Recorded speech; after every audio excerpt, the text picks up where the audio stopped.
Hey everybody, how's it going? Thanks for joining me this afternoon. I've got a great stream with a great guest that I think you're really going to enjoy. So, on this show, of course, we love to do the hot takes. We do talk about the topics of the day. Sometimes you got to get into the nitty-gritty and what is going on in the country, but we also like to take the long view. We like to zoom out a little bit and go for a deep dive on things that are a little more eternal, some things that are evergreen, principles, political theory that's going to matter over the long term and not just be about whatever Trump indictments coming down the turnpike or whatever Joe Biden scandal happens to be popping up in the news.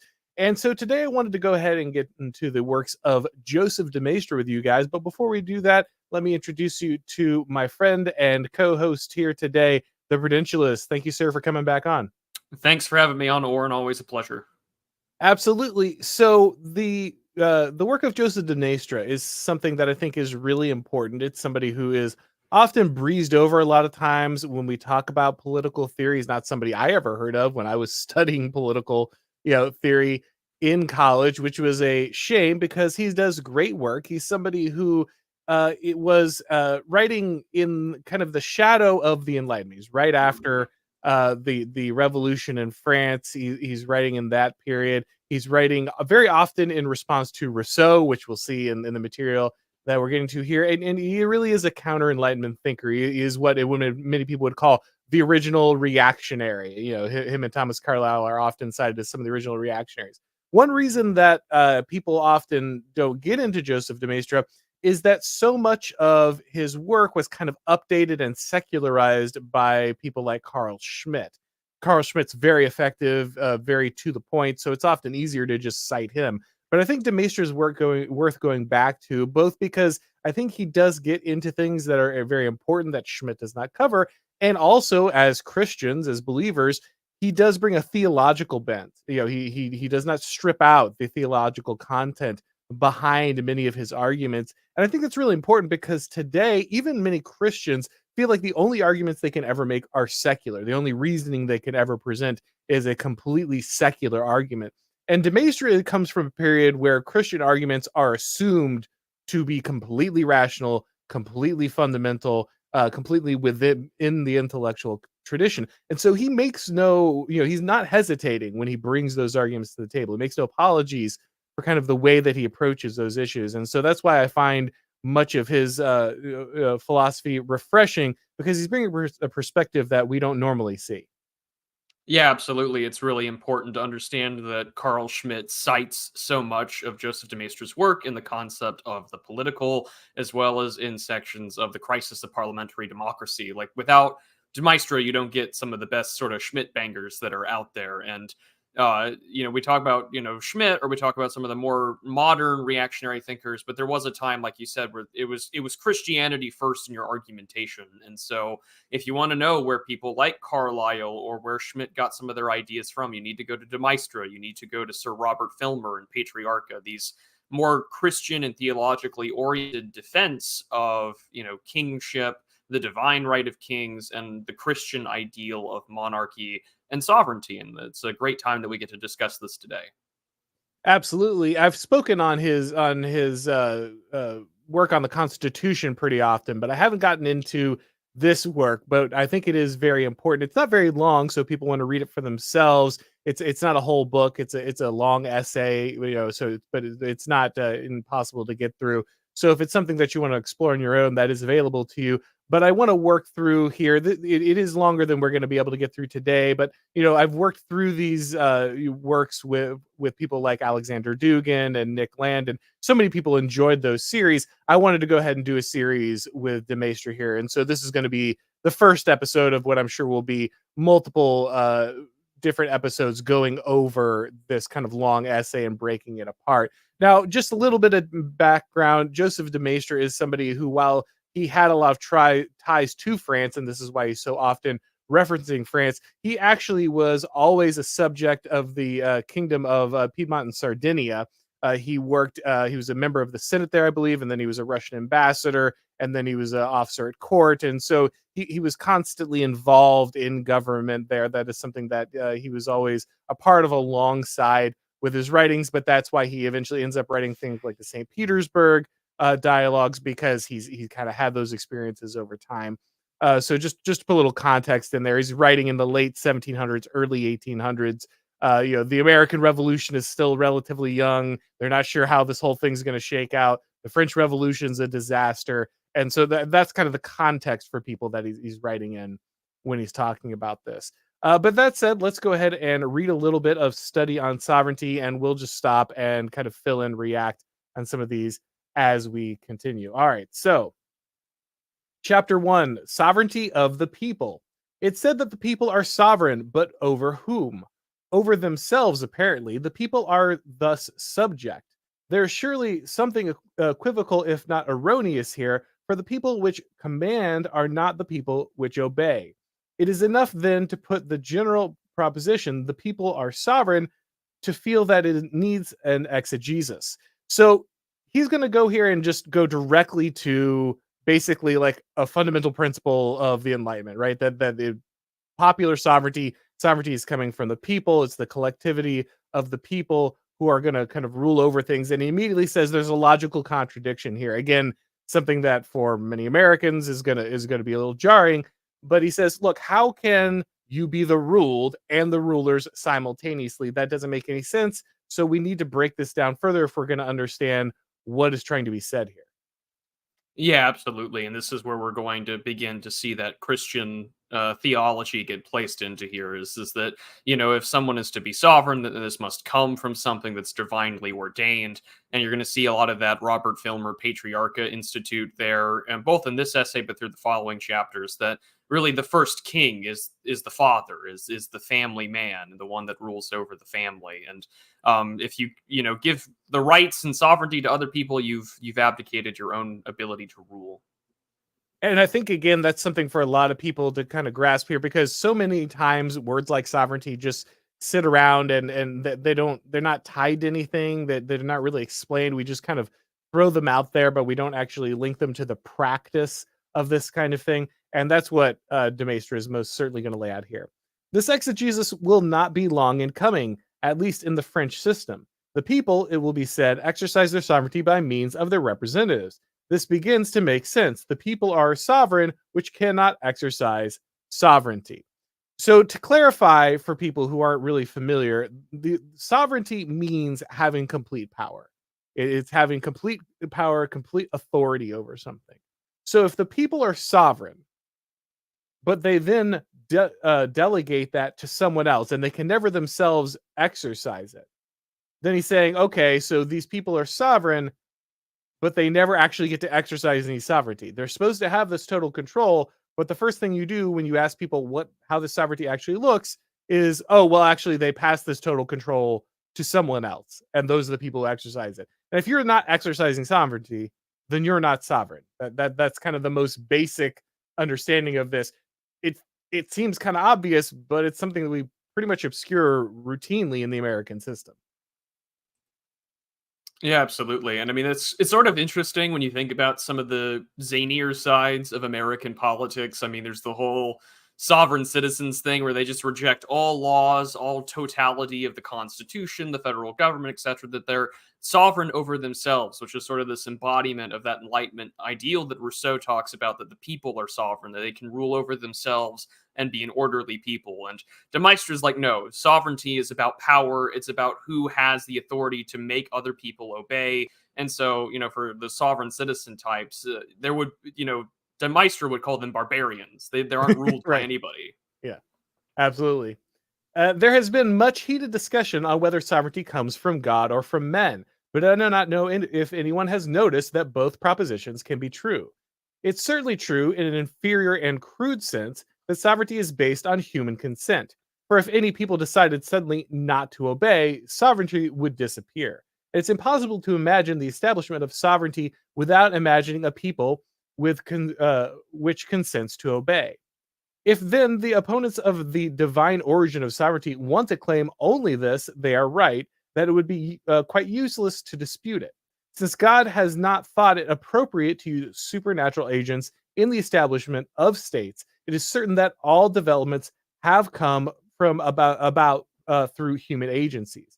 But saying that sovereignty does not derive from God because he has made use of men to establishment is like saying that he is not the creator of men because we all have fathers and a mother. So he's saying here, there's this argument, is does the power of a king, does the power of a sovereign come from God, or is it something that's completely derived from man, right? Is it something that's completely a social creation? And his answer is pretty obvious at first, that there has to be some level of human, source for this, because we're not just ruled over by supernatural agents. This isn't the Garden of Eden, where we just have a direct relationship with a divine ruler, or even kind of a children of Israel situation where the nation and the Hebrew nation is being guided by like the pillar of fire, this in smoke, right? Like that, we don't have that one-to-one connection. And so because of that, there is always going to be some truth to the fact that humans have instituted this institution. But simply because humans have been used to create this institution does not mean that God is not involved in its creation. Yeah, absolutely. Let's carry on. Let's see here. Every theist would no doubt agree that whoever breaks the laws sets his face against the divine will and renders himself guilty before God, although he's breaking only human ordinances. For it is God who has made man sociable, and since he has willed society, he has willed also the sovereignty and laws, without which there would be no society. Thus, laws come from God in the sense that he wills that there should be laws and that they should be obeyed. Yet these laws come also from men in that they are made by men. In the same way, sovereignty comes from God, since he is the author of all things except evil, and is in particular the author of society, which would not exist without sovereignty. However, this same sovereignty comes also from men in a certain sense. That is to say, insofar as particular forms of government are established and declared by human consent.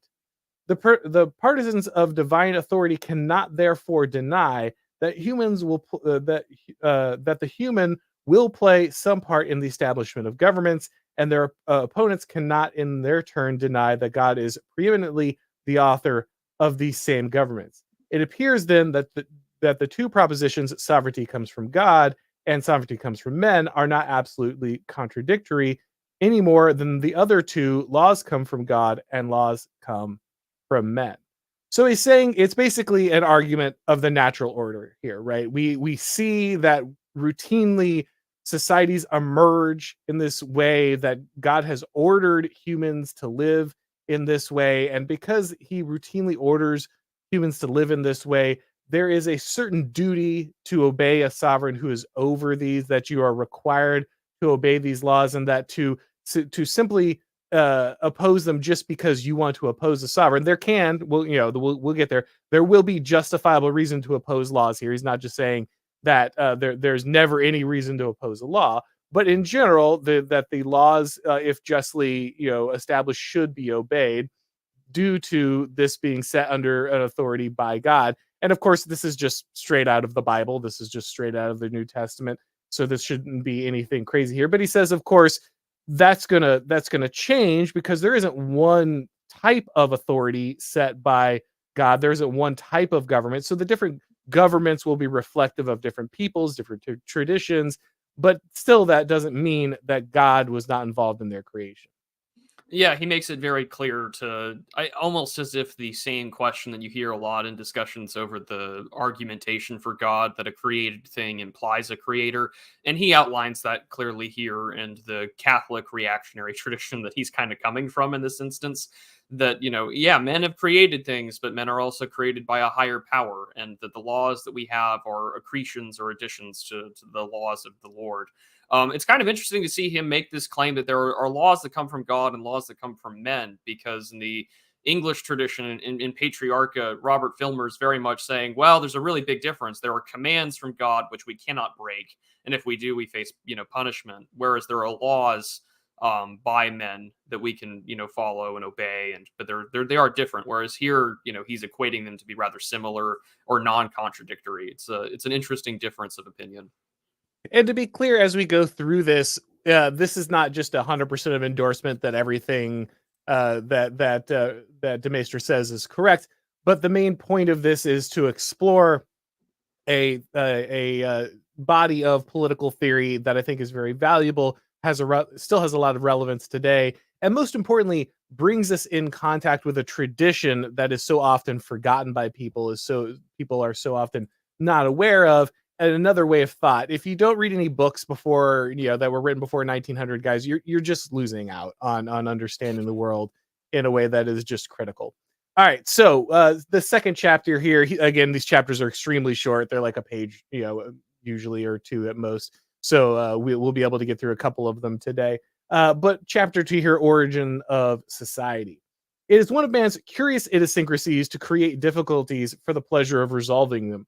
The mysteries that surround him on all sides are not sufficient for him. He still rejects clear ideas and reduces everything to a problem by some inexplicable twist of pride, which makes him regarded as below him to believe what everyone else believes. Man, there's just old school dunking on midwits right here, right? Just like, you're just constructing a bunch of jargon so that you can sound smart. This is really easy. You should just be listening to Grug. He's on one end of the bell curve. The genius is on the other end of the bell curve. You sitting there with your pronouncements, your complicated jargon. You're sitting in the middle, looking like an idiot. So, for example, there have long been disputes on the origin of society, and in places of quite simple solutions that naturally present themselves to the mind, all sorts of metaphysical theories have been put forward to support airy hypotheses rejected by common sense and experience. If the causes of origins of society are posed as a problem, it is obviously assumed that there was a human era before society, but this is precisely what needs to be proved. Doubtless, it will not be denied that the earth is a whole intended for man's inhabitation or habitation. Now, as the multiplication of man is part of the Creator's intent, it follows that the nature of man is to be united in great societies over the whole surface of the globe.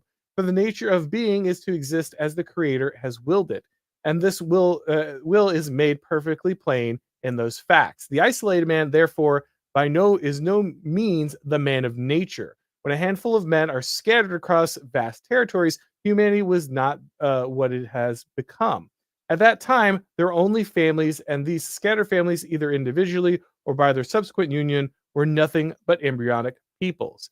So right here, he's going directly at, again, what is a very common Enlightenment construct of the state of nature, right? It's this idea that there before civilizations, every man was for himself, and by himself, isolated. Everyone's an isolated, atomized individual, and only after we've entered into these social contracts or whatever can we actually then begin the work of society. He says, no, that's garbage. Like, that's not how any of this works. People were made for society. We live in a society, like waiting for that meme to drop. Yeah. People were made to live, in continuous contact with each other. Social organizations are a natural, emergent part of kind of the natural order. And so the idea that we can create this artificial, abstract, state of nature, and then plan of all of our philosophy or order all of our society and the construction of our constitutions and governments, starting from this, makes no sense. There's no actual reflection of reality.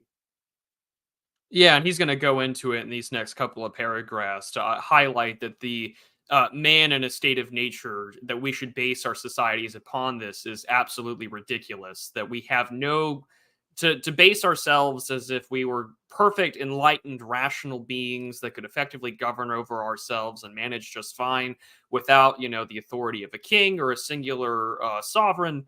It's not going to happen. And he says it quite clearly as embryonic peoples. We were infants. We were not anything that was developed. You can't base your idea of how human society should operate as everyone was out for themselves. We can do just fine in order. Because if anyone looks to the past or even looks to the stories of antiquity in the Bible or in other, non-Christian texts, that no, actually, man before kings and society and authority was rather brutal and short and bloody. Very interesting too that this kind of failure, this artificial construct with which you want to explain society, that error only compounds itself later on in liberalism. We see it at the beginning here in the state of nature. But this only gets worse because I don't know how many of you are familiar, but John Rawls is basically like the new touchstone for liberalism. He's the updated touchstone for liberalism. And John Rawls has this idea of the original position, where basically you just assume that everybody exists behind this veil of ignorance and nobody knows what's going to happen in society and nobody knows where they're going to be. And from that, we can just kind of construct the perfect equal society, assuming that we don't know anything about ourselves. And that is just a compoundment of the error that de Maistre is identifying early on in the Enlightenment. He's saying this is already a problem, right? And so we're going to see this metastasize and become even more abstract and more ridiculous. The truth is, people are grounded in tradition. People are grounded in these connections. The only way we perceive the world is through this great chain of being we are a part of. And to try to cut ourselves away from that, to assume that we existed in some kind of proto-civilization from which we can then construct these ideas or these institutions is a fallacy. And there is no human who exists in this way. And trying to create this completely deracinated human, this completely cut off human who then will logically just build these things up from the bottom and agree to all this stuff, that is a failure from the start. So he's identifying an error that will continue deep into the liberal tradition, is live and well today in current philosophy. And so long after the formation of the great societies, some small desert tribes still shows us the spectacle of humanity in its infancy. There are still infant nations that are not yet what they are to become. What would one think of a naturalist who said that man is an animal 30 to 45 inches high without strength or intelligence and giving voice only in articulate cries? Yet this naturalist, in sketching man's physical and moral nature in terms of an infant's characteristic, would be no more ridiculous than the philosopher who seeks the political nature of the same being in the rudimentary society. Every question about the nature of man must be resolved by his history. Excuse me. The philosopher who wants to show us a priori reasoning what man must be does not deserve an audience.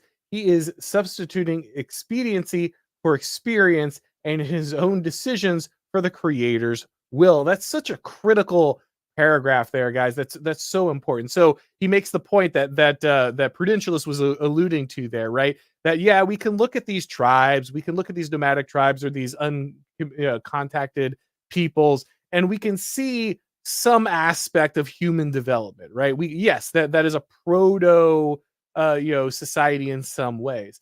But he says if you want to define humanity only by that, then if you're looking at society demanding or defining it only by that, then that's like defining what a human is by only looking at a child. And that makes no sense. To explain what a human being is, you must look at the entirety of the human experience. You must look at how it looks at every level of its development and then explain it in its totality. And when you do this with societies, when you try to explain societies as only this infant thing that then we can play with or meddle with or draw lines around, then you remove it from its history, its connections, its traditions, its identifying features. And he gets down here and he says, if you have a philosopher who wants to just a priori, before everything, just come out and say, this is how, we should be creating that, he's just smuggling in his own preferences. He's just bringing in his own emotions, his own preferences, his own biases. And he's saying, I want these things to exist instead of looking at the natural emergent properties that come from the creator's will, what God actually placed into society, what he's made emergent and consistent across societies. I want to replace that with my own preferences. And so I'm going to smuggle them in by saying they're part of some infant, that they can be determined at some infancy in society rather than looking at the totality of the thing. Yeah, de Maistre's dunking on new atheists 200 years before Dawkins wrote anything. Take that, neckbeard. It's coming. He's coming for you from 200 years away. Yep. All right. Let's see here. Every question about the nature of man must be resolved by history. The philosopher who wants to show us did I already do that? Sorry, picked up a little late there. Let me assume that someone manages. Let me assume that someone manages to prove that an American savage. Sorry, guys, it's written in it's written in the early 1800s. What do you want from me? Is happier and less vicious than a civilized man. Could it be concluded from this that the latter is a degraded being, or if you like, further from nature than the former? Not at all. This is just like saying that the nature of the individual man is to remain a child because at the age he is free from vices and misfortunes that will beset him in his maturity.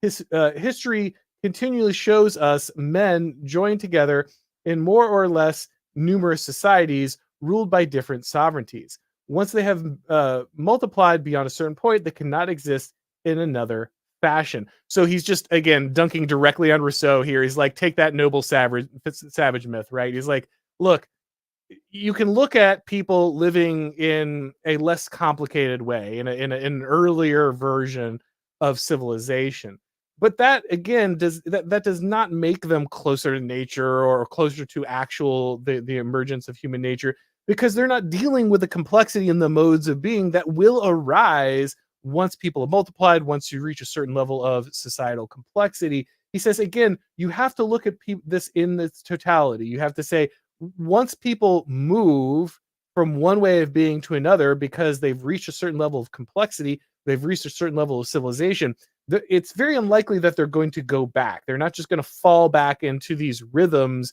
that existed before that, which, to be fair, is something that we as reactionary people sometimes should probably think about. People who are often labeled reactionary, that you will just fall back into patterns of life or rhythms of life that existed for before a certain level of social complexity. He says you can't just return back to this prior level of social organization. And so when you look at these things, you again cannot evaluate the way a society should be just from its lowest level, its earliest level of organization.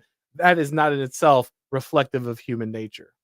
Yeah, I mean, John Michael Greer points out in Retrotopia, like, you can't force a technological regression, and unless, like, bearing an apocalypse, force majeure, the second coming happens, you're not going to see a reversion to lower standards of social complexity. I mean, that's why we have that whole apocalyptic fiction genre, because we're curious how that would happen. How do we regress back? But in reality, that doesn't happen.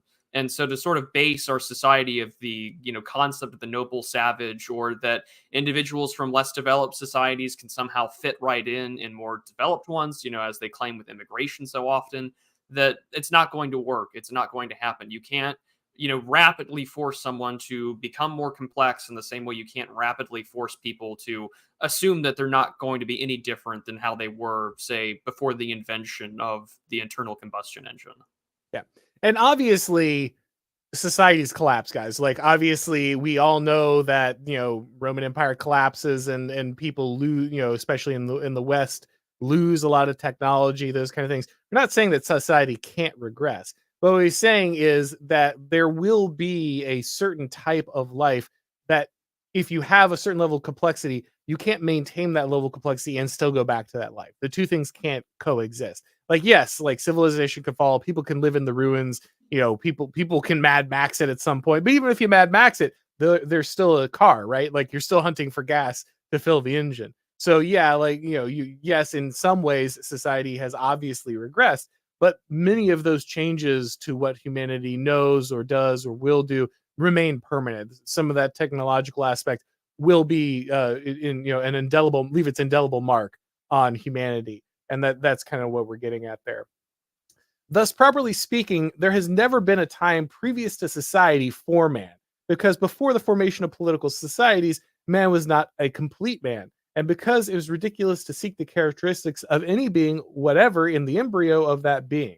Thus, society is not the work of man, but the immediate result of the will of the Creator, who has willed that man should be what he has always and everywhere been. Rousseau and all the thinkers of his stamp imagine, or try to imagine, a people in the state of nature. This is their expression, deliberating formally on the advantages and disadvantages of the social state, and finally deciding to pass from one to the other. But there is not a grain of common sense in this. what were these men like before before the National Convention, in which they finally decided to find themselves a sovereign. Apparently, they lived without laws and government, but for how long? So, or I'll just read one more bit here. Uh, it's a basic mistake to represent the social state as an optional state based on human consent, on deliberation, and on original contact, something which is an impossibility. To talk of a state of nature in the opposition to the social state is to talk nonsense voluntarily. The word nature is one of those general terms which, like all abstract terms, are open to abuse. In its most extensive sense, the word really signifies only the totality of power, uh, uh, all the laws, power, and springs of action that make up the world, and the particular nature of such and such a being in the totality of all the qualities which make it what is, and without which it would be some other thing that could no longer fulfill the intentions of its creator. Thus, the combination of all the parts which make up a machine intended to tell the time forms the nature or the essence of the watch. And the nature or essence of the balance wheel is to have such and such a form, dimensions, and position. Otherwise, it would be no longer be able to be a balance wheel, and could not fulfill its functions. The nature of a viper is to crawl, to have scaly skin, hollow and movable fangs which exude poison venom. And the nature of man is to be a cognitive, religious, and sociable animal. All the experience teaches us this. And to my knowledge, nothing has contradicted this experience. If someone wants to prove that the nature of the viper is to have wings and a voice and a sweet voice, that of a beaver is to live alone on the top of the highest mountain, it is up to him to prove it. In the meantime, we will believe what must be and what has always been. So again, he's attacking this idea that you can just find some initial state of nature, some starting point, and from that starting point, you can then say, all right, guys, we're drawing up all the rules, we're creating all the laws, everyone's going to sign this contract, and we're all going to consent to it, and we're going to like enter into this social contract, and we'll have all created it voluntarily, kind of from nothing. He says, no, you are already plugged in to a way of life when governments come to being, right? When those governments emerge, you are already living in a tradition. You already have an idea of how life should be. You're already religious. You're already you've already been in the society, and those governments come to reflect those things, not the other way around. You don't design the society with the government, and then it just falls in line because you wrote it down on a piece of paper. Instead, you exist as a human, just like all animals exist in their own way, and your existence as a human includes the fact that you can think, that you are religious, that you are social in parts of families and communities, and that will then be reflected in the kind of government that emerges when you formalize it down the road. Yeah, notice how he's using he points out very easily the contradiction of the state of nature with those that are, wanting to advance the national convention, these rights of man, sort of the constitutionalism that we also have here in America, is that you aren't liberating yourselves from anything. If anything, you're trying to liberate yourselves from human nature, which is to, be ruled over, to be sociable, to be religious, and to participate in the complex society that you are in. Trying to liberate yourself or force a kind of proto-apocalypse from, say, getting out of monarchy into democracy where every person's a sovereign, all that you are trying to do is to divorce yourself from the very nature that man is. You are divorcing yourself from the very state of nature that Rousseau and other Enlightenment liberals, up to John Rawls, of the more contemporary fame, think so. And if anything, as he points out, it's up to you to prove it. And history has, I think, illustrated that it has not worked out so well. Yeah, that shifting of the burden of proof there, saying like, look, this is obviously the emergent order. This is obviously where. So if you're going to bring some other idea, you got to prove that this is what man is supposed to be. You can't just come in here and say, well, nah, I hit the reset button, state of nature, veil of ignorance, original position. Like, no, you can't just create these philosophical constructs to reset humanity. The nature and the history of peoples is what's going to determine their social order, unless you have some other way to prove otherwise. So that's what he's going to go with. The social order, Rousseau says, is a sacred right which is the basis of all others. Yet this right does not come from nature. It is therefore founded on convention. What is nature? What is right? And how is an order a right? But let us leave these difficulties. Such questions are endless with a man who misuses every term and defines none. I like, again, dunking on Rousseau here. It reminds me of our friend Dave the Distributist and his magical words. Right, Yeah. this is kind of the original attack on magical words, full of emotion, and full of political energy, but devoid of any actual rational content. One has the right, at least, to ask him to prove the big assertion that the social order does not come from nature. I must, he says himself, establish that I have what I have just advanced. This is indeed what should be done, but the way in which he goes about it is truly curious. He spends 3 chapters in providing or improving that the social order does not derive from family society or from the force or from slavery, chapters 2, 3, and 4, and concludes chapter 5 that we must always go back to a first convention. This method of proof is very useful. It lacked only the majestic formula of geometers, which must be proved. It is also curious that Rousseau has not even tried to prove that one thing that was necessary to, or the one thing that is necessary to prove, for it is the social order derives from nature. There is no social compact. Before examining, he says, the act by which a people choose a king, it would be as well to examine the act by which a people is a people. For this act being necessary previous to the others is the true foundation of society. This same Rousseau also elsewhere, it is, he is again quoting here, it is the innervate habit of philosophers to deny what is and to explain what is not.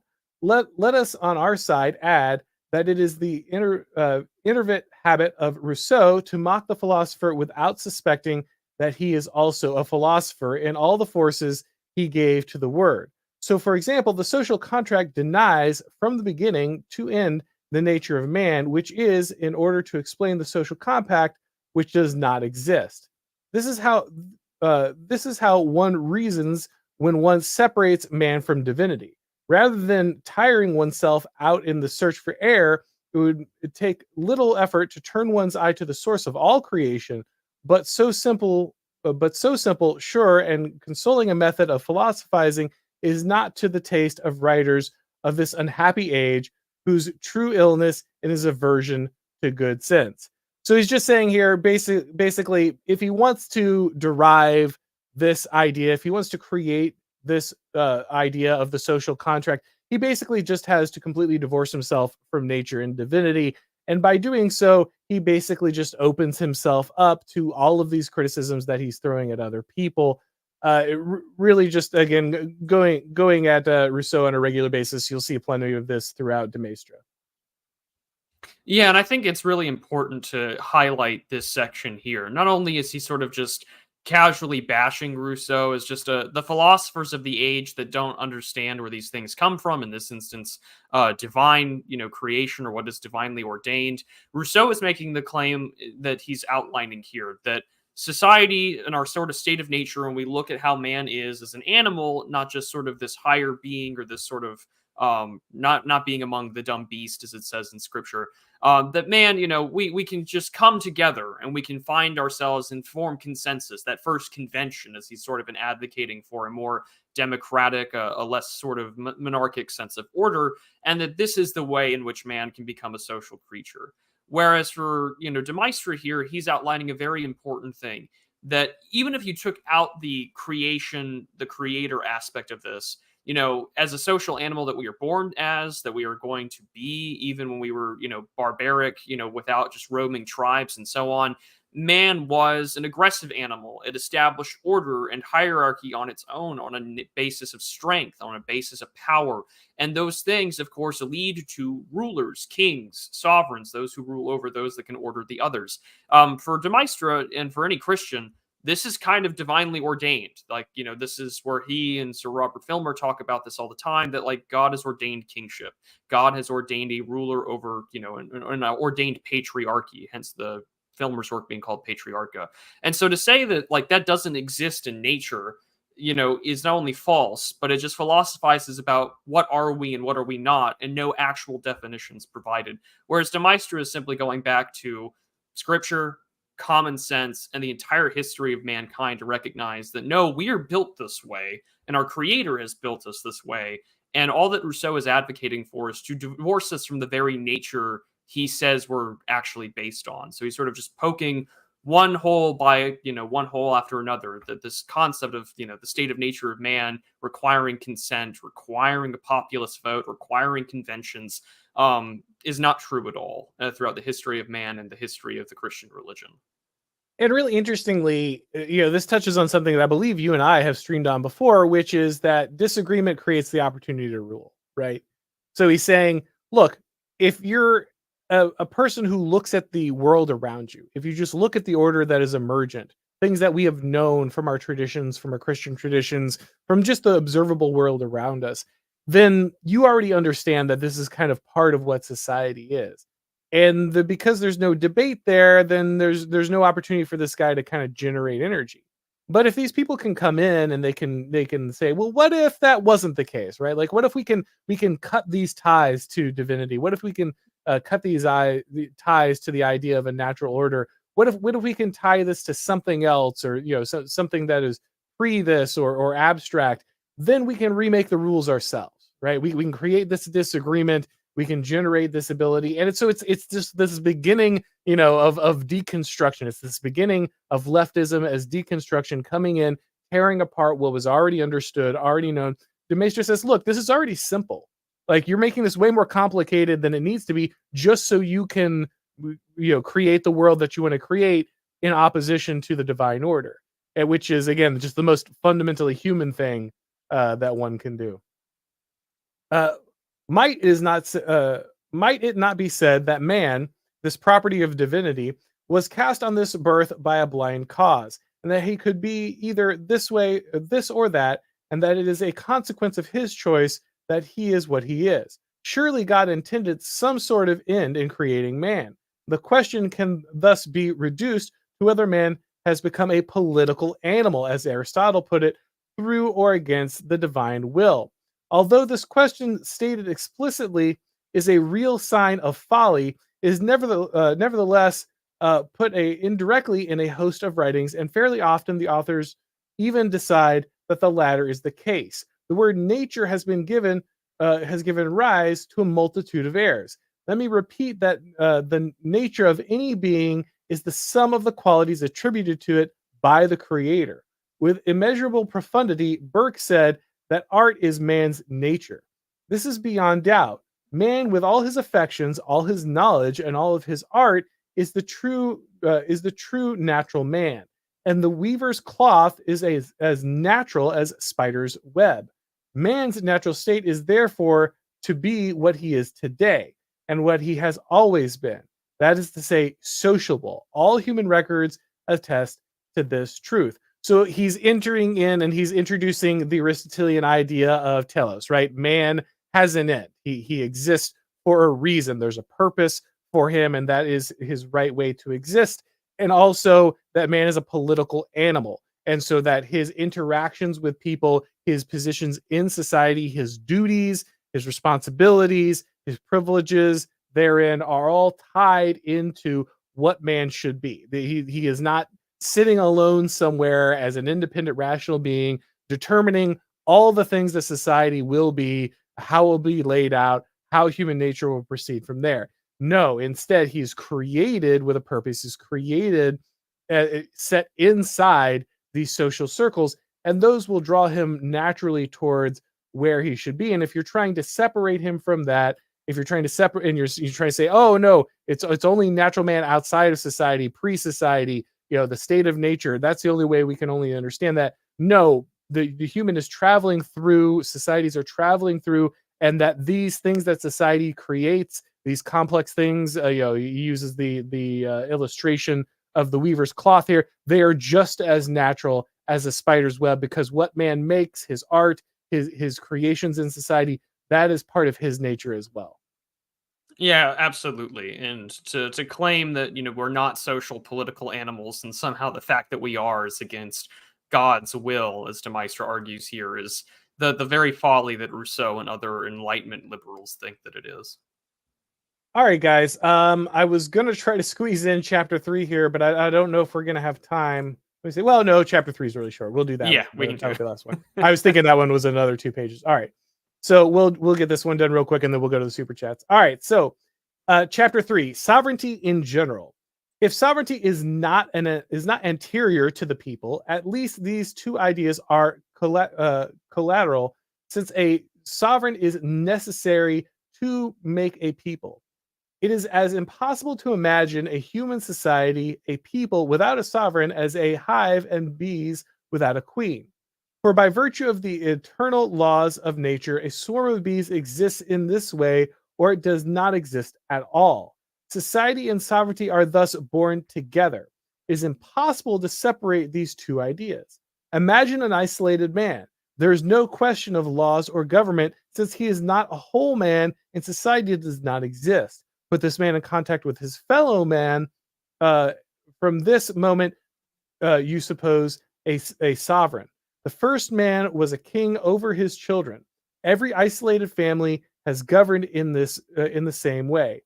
Was governed in the same way. But once these families join, a sovereignty was needed, and the sovereign made a people for them by giving them laws, since society only exists through the sovereign. Everyone knows the famous line: "The first king was a fortunate soldier." This is perhaps one of the falsest claims that has ever been made. Quite the opposite could be said. The first soldier was paid by a king. There was a people, some sort of civilization, and a sovereign as soon as men came into contact.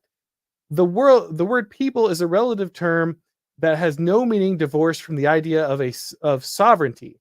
For the idea of a people involves that of an aggregation around a common center, and without sovereignty, there could be no political unity or cohesion. So this is short, but there's a lot packed in here that I think is really important. And I think it also interestingly answers some things that are debated often in the online right. So some causalities here. So the first thing he lays out here is the idea that a people would not exist without a sovereign. And this is, again, the opposite of what we usually think about, especially in the American tradition, right? The people elevate a ruler, the people choose the ruler, so the people pre-exist, and then and the ruler is then kind of selected from them. He's saying that these things even if the ruler does not pre-exist society, it has to exist simultaneously. These things have to be created simultaneously, because what would a people be? How would they even operate without something leading them? How would any social coordination ever emerge if there wasn't a leader? And he brings in this idea that even a family in isolation, the father serves as the first sovereign, right? He's the organizer of the original political body, which is the smallest one, the unit of the family. And then once those come together, once multiple families come together and they form a clan or a tribe or a city state, you're then going to get that sovereign emerging off of the kind of that natural hierarchy. Yeah, this is really it's short, but this is probably one of the most important sections here to say that there has always been at the root of all things with society a sovereign. Whether it be the father or whether it be a collection here. And this is where you also get the notion of a people, a nation state, a collection of what we might call the Germans or the French and so on and so forth. Is it comes from people coming together and acknowledging that they submit to a sovereign authority. And without that sovereign authority, peoples do not exist. And the more fractionalized or tribal you break it down, They still have sovereigns then, which are the fathers, which are family units, and so on and so forth. The first king was a fortunate soldier. He points out that that's false, because even then, the first king is the father. And if we wanted to go with peoples, you could say the first peoples were ruled by a fortunate father, the one to be either, consented to be the king, or the one by the force of the sword to do so. Civilization has always been around, and the first form of civilization has always been family. So I think that's interesting, because a debate that arises pretty often with many people kind of in the online right or the dissident right spheres is this debate between whether it's the throne or the altar, right? The sword or the altar that kind of creates civilization. Oftentimes you have people like Dave the Distributist, who says, no, you need to have the theological, you need to have the religion, you need to have the authority of the king before you get civilization. And then you get people more on maybe like the academic agent side, or the BAP sphere, who say, no, it's the war band that is the beginning of society. It's not until the war band can cut society out of a piece of wilderness and fight off everybody else and conquer, that society can emerge.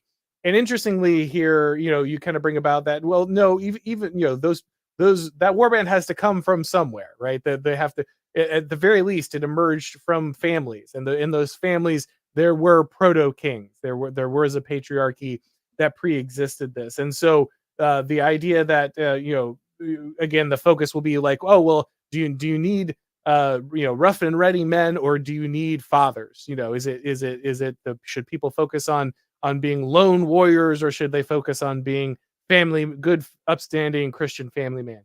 And the answer is, these things aren't really separable in many ways, right? Like these things are both critical to civilization, and they are far more intertwined than we try to make them when we try to focus on one particular aspect or the other about what creates society, what lets it emerge. Yeah, absolutely. I think that they're not the whole sort of Koreos warband go settle and conquer the wastelands or the barbarians is not a mutually exclusive thing. From you need fathers, you need a society, you need families. Because even in those sort of, and I'm sure someone in the comments or chat will call me out in case I do get it wrong. But like I said, I'm not an anthropologist. But even those war bands, they came from, they were excess men. They were men that couldn't either find wives there, or, there were just, the rest were taken. But they were given commands, either to go out or to set on their own thing and to become those sort of sovereigns over new territory, to find wives, to find women and do so. Even in that sort of what might be constituted as a barbarian sense, there's still sovereignty. They recognize that there's nothing here for us. We know that there is sacred tradition. We can go out, conquer, and explore, and become kings ourselves. And I mean, they are sons that wish to become fathers. They are sons that wish to conquer and rule over. That first king just becomes the son of a father who, or even a prince that wishes to become king in the form of fatherhood, or to conquer and to lay waste to somewhere else. At the same time, those guys end up becoming fathers, raising, sons that will most likely do the same if they don't find a wife within that society. You need to have people that can do both. I mean, there's sort of this tweet that says, if you ever feel like your life is without purpose, it says that, it was meant that you were meant to die in a war somewhere. And I think that that's sort of crass, but I think that there's this semblance that not everyone is to be wed. Not everyone is going to have children, but other people can establish sovereignty through you. We are meant to be subjects to somewhere else. And that sort of thinking that de Maistre is getting at here is the really uncomfortable notion that you get from a lot of liberals and a lot of John Rawlsian egalitarian types, because it supposes hierarchy. And more importantly, and it's where it gets really uncomfortable for liberals, is that hierarchy is natural and it has always been around with us. And the more and more we try to divorce ourselves from hierarchy, the more and more you get anarcho-tyranny, the more and more you get the idea that certain people who just commit more crimes are somehow magical, and this is the way it's always been, and that's a good thing. And it doesn't recognize that maybe there is hierarchy, that you actually need law and order. You need a sort of warrior, caste of people to enforce that order and to acknowledge some sort of sovereign, whether that be a king or, of course, the divine will. And I know we're not going to get into it, but for Joseph de Maistre, the idea that divine will and the king were separate, not true at all. They've always been intertwined throughout antiquity. Yeah, we'll have to stop here for today, but we most certainly continue this series. This just gives you kind of the basics of what's sovereignty, where does it come from, the origins, those things. But we will definitely dive deeper into this as we continue working our way through this essay. But we do have limited time, so we'll stop with the third chapter today. Let's go over to our super chats real quick. Uh, Creeper Weirdo for $2. Anti-Enlightenment with Auron and the Frogman. Yep. Here we are doing our best. Let's see. Tex-Mex here for $2. Love my king, love my god, simple as. The classics. So true. Let's see. Tex-Mex here again. He's always here with the Carlism. Yeah. Tex-Mex here for $10. Carlism has an understanding of the concrete man of tradition versus the abstract man of modernity.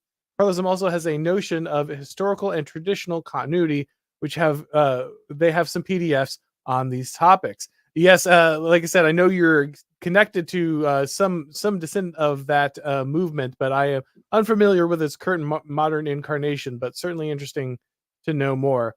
Ronald McNuggets here for $10. Schmidt's sovereign is dormant in regular times, but arises when normalcy verges on exception. The more established an order, the less sovereign authority intervenes in normal times. Yes, this is of course true. I mean, in many ways, Schmidt is focused on constitutional order, and so he's talking about the times in which the exception would arise to that constitutional order. If you don't have things that are driving you to those moments, then things can continue to operate inside the bounds of the prescribed constitution. Though for Schmidt, those things pop up far more often than kind of the modern person usually thinks.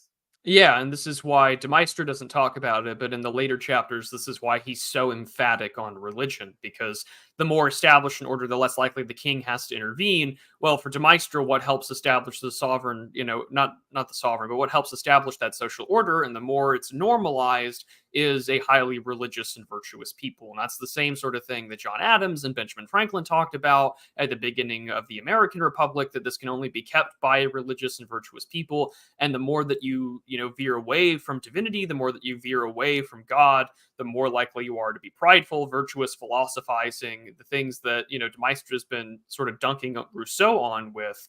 That's what creates this disorder, and Schmidt highlights that that's a problem, especially in parliamentary democracy. It also happens here in America, which causes the sovereign to emerge during those, states of emergency or states of exception. And this is why you can't read Schmidt without reading De Maistre.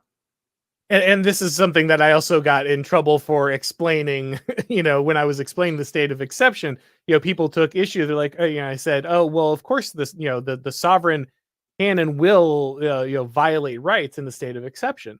And people are like, well, no, of course they can't. They're rights. They're natural rights. I said rights really loud, and so you can't violate them. And I'm like, guys, if you don't have a tradition that avoids the exception whenever ever possible, and even when the exception is invoked, still binds the sovereign by the shared values of that tradition that exists deeply in society, then that's when these things break down. So like right now, our government is constantly ruling in a state of exception because all of our traditions have broken down. All of our shared values have broken down.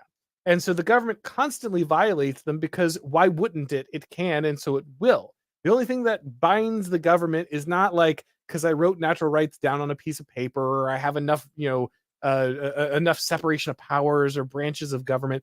That's enough rules and regulations exist to make a neutral, bureaucracy. That is not what controls government power. What controls government power is a tradition and a distributed authority amongst the people and other social institutions that bind the actions of the government, because there's simply no way that the people will continue to grant their consent to people who are constantly ruling in a state of exception that violates those traditions. That is what binds sovereignty, not your ability to scream, but my Second Amendment. Okay. And so when we talk about this stuff, it's really critical to understand that it is that religious tradition, it is that moral tradition, that cultural tradition, that is what's going to limit the excesses of a sovereign invoking the state of exception. Not you quoting different chunks of the Constitution. Absolutely. Creeper Weirdo again here for $2. Oh, that reminds me, when are you guys going to talk about AI art? I feel like I've touched on it a few times, but obviously, Prudentialist and Geo would be the best pair for that. They've got their podcast together, the Gulag Archipelago. I'm sure Geo has many thoughts on AI art. So if you're looking for that opinion, that's probably the place to Yeah, go. maybe Gio and I will talk about it. We're live every Thursday at 2:15 p.m. Eastern, so maybe we'll touch on it soon. There you go. See, we can spin those super chats into shill opportunities. Don't worry, we got this down. All right. Glow in the dark here for $10. Genghis Khan, the peak of power by the sword, still believed the heavens blessed him to conquer. The Romans sought out a god's favor. Sword and priest exist together like a person has a heart and a brain. Yeah, I agree with that totally, man. It's so and to be fair, all right. So here's the trap. Here's the trap of Machiavellian political analysis along with every other bit of modernity is the desire to, if we can just close one eye, right? If we can just close our eye and focus on one thing and we can maximize that thing, then we will understand it, we can examine it, we can manipulate it, and we can extract all the value from it. And that works, right? Like there's a reason that the Enlightenment has worked to in many ways because it has allowed us to say there's only the material or there's only this and there's only that, and therefore we can just focus on that and that will produce the best result. But when you do that, there is a cost. And when you separate the wholeness of human being, human experience from its different aspects, you will always pay a cost. You may get a benefit, but the cost will come due. And so I think it's really tempting for some of us to say, "Oh, well, it's just the religion. It's just the culture. It's just the people. It's just the military aspect. It's just the sword." But it's never just any of those things. It's all of those things in their totality that create a political reality, create society. And when you try to divorce any part of this, like you're saying, glow in the dark, you're always going to get a very serious error. Yeah, this is why throughout the history, like he mentions in the super chat, I mean, even if you read the Iliad or the Odyssey and everything that comes of these great, Greek tragedies and epics, that there has always been seeking the favor of the divine. And without that, then they're most likely doomed to fail or they've fallen out of favor for their deeds, both in Christian and pre-Christian traditions. And even today, when people say that like the wokeness is a religion, those people are seeking some aspect of the divine, although in material and earthly things, which is foolish and suicidal. They're far more, suicidal and millenarian than any sort of Christian or anything like that, in the sense that these people are elevating these egalitarian aspects as a religion. They're elevating, groups of people that hate their guts to be their gods, to have mercy on them. When the history of all of those sort of, ethnic conflicts always lead to someone getting, killed, usually en masse. And we see this all the time, whether it's in the radio. We see this now where, the whole Dianne Feinstein thing's a really good example of this, is that seat was open for election. There was hoping that, Schiff would somehow win the primary and be the, easy Democratic shoe-in to go for it. And well, she passed away. And what happens with Gavin Newsom? He's asked the question, sort of the religion of the day, like, are you going to have a black woman on in the Senate? And so someone who doesn't even live in the state of California is appointed to do so, because this sort of divine favor of, political progressivism in America demands that you have to do this to curry favor with their religion. And if not, you're out of power. And we see this all the time. And even today, in the most, inverted, divorced from Christianity, divorced from any true semblance of the divine, they still have to imitate it because it's the actual natural state of man that de Maistre has talked about in these chapters and in the rest of his study on sovereignty. Absolutely. Yeah, no, that's a great point. And I echoed something similar in my last piece last week. Just the reason I think, and this is not people. I wrote this. People who said, "Oh, you think the woke is going away?" It's like, no, you misunderstand.